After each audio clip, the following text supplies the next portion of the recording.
her tell you why she isn't anymore.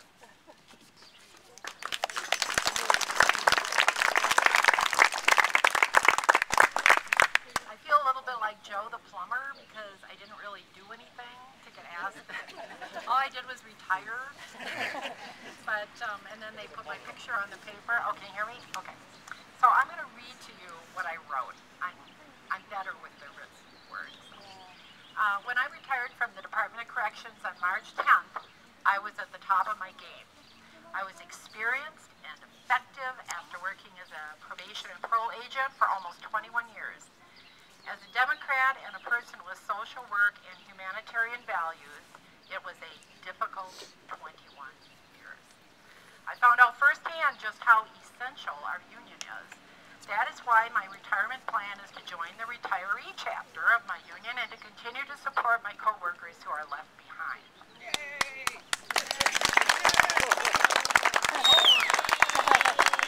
Although Governor Walker sees workers as throwaways, our union and our Democratic state legislators do not.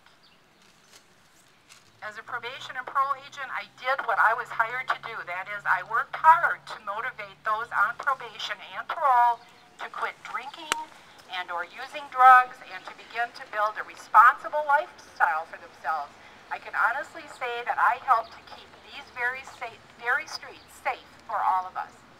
I was not responsible to one man, as our illustrious Secretary of the Department of Administration claims he is. I have a news flash for Mike Gipsch. You were appointed, not anointed. You, like all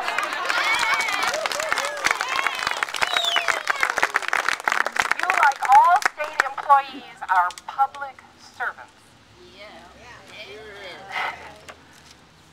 Your salary is paid for by the taxpayers. You were hired to work for all of us, not just for Governor Walker. I retired earlier than I had planned after receiving a letter from the governor on May 11th announcing his plans to bust our union. We state employees also received a copy of a letter sent to Marty Beal, the executive director of our union, from the director of the Office of State Employment Relations, stating that union contract extensions would be canceled effective March 13th, and with it any and all local agreements, memoranda of understanding, and negotiating notes currently in effect. Because I feared losing my retirement benefits, I chose an earlier retirement. This frightened many others into an early retirement also. According to the Wisconsin Retirement System newsletter, in the first 3 months of 2011, requests for retirement estimates were up 139%, and applications for retirement were up 75% over the same period last year.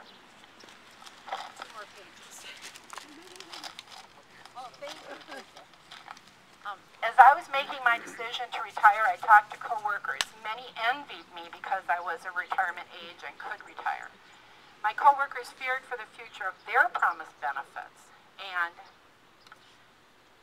what an end to our union would mean to them. Many were and are angry at the governor and the Republican legislators and those who voted for them, who rubber-stamped Governor Walker's mean-spirited bill to end collective bargaining, to take away our voice. Here is a message to our beloved Wisconsin 14 and to Jennifer and all of our Democratic Wisconsin legislators. Thank you for taking the courageous steps you took on our behalf and for all Wisconsin workers. We want you to know we are so proud of you. You are our heroes.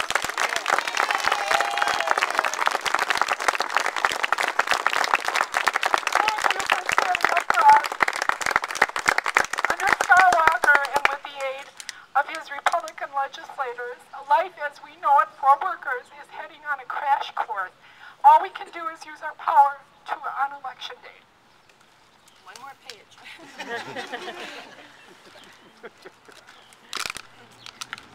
I'll be voting for Jennifer Schilling for State Senate. I'll be urging every eligible voter I know and don't know to vote to bring balance back to our state government.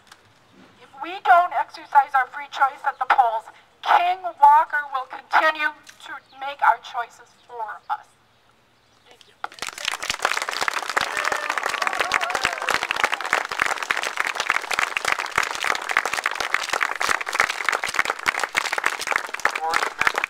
after disaster. Carla Pino.